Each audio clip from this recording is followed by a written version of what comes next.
Parliament ఎన్నికల్లో ప్రతి ఒక్కరు ఓటు హక్కు వినియోగించుకోవాలని రాజేంద్రనగర్ బండ్లగూడెంలో లార్డ్స్ ఇంజనీరింగ్ కళాశాల విద్యార్థులు ర్యాలీ నిర్వహించారు. మొదటిసారి ఓటు హక్కు పొందుతున్న విద్యార్థులందరూ ఓట్లు వినియోగించుకోవాలంటూ నినాదాలు చేశారు. కాలేజీ పరిసర ప్రాంతాలైనటువంటి హిమాయత్ సాగర్, బండ్లగూడ, జాగిర్, ఖాళీస్ఖాన్ దర్గా ప్రాంతాల్లో ర్యాలీగా తిరుగుతూ ఓటుపై అవగాహన కలిగించారు. రాజకీయ నాయకులు ఇచ్చే డబ్బులకు ఆశపడి తమ ఓటు హక్కు దుర్వినియోగపరచుకోకూడదని విద్యార్థులు తెలిపారు.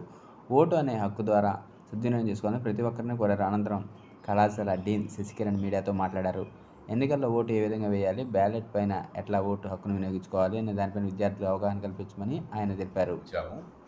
ఆ ర్యాలీలో ఫస్ట్ ఇయర్ నుంచి final year BE programme students, అలాగే MBA స్టూడెంట్స్, అధ్యాపకులు, ప్రిన్సిపాల్లు, మేనేజ్మెంట్ సభ్యులు పాల్గొన్నారు. సో మొదటగా మా కాలేజీలో పిల్లలకి అవేర్నెస్ ప్రోగ్రామ్ పెట్టడం జరిగింది. ఓట్ అనేది ఎంత విలువైనది, ఓటు ఎంత మన హక్కు అనేది పిల్లలకి ఒక అవేర్నెస్ ప్రోగ్రామ్ క్రియేట్ చేయబడింది. సీనియర్ ప్రొఫెసర్స్ మార్నింగ్ 10 గంటల నుంచి 10:30 వరకు వారు ఓటింగ్ మీద అవగాహన కార్యక్రమం నిర్వహించాము.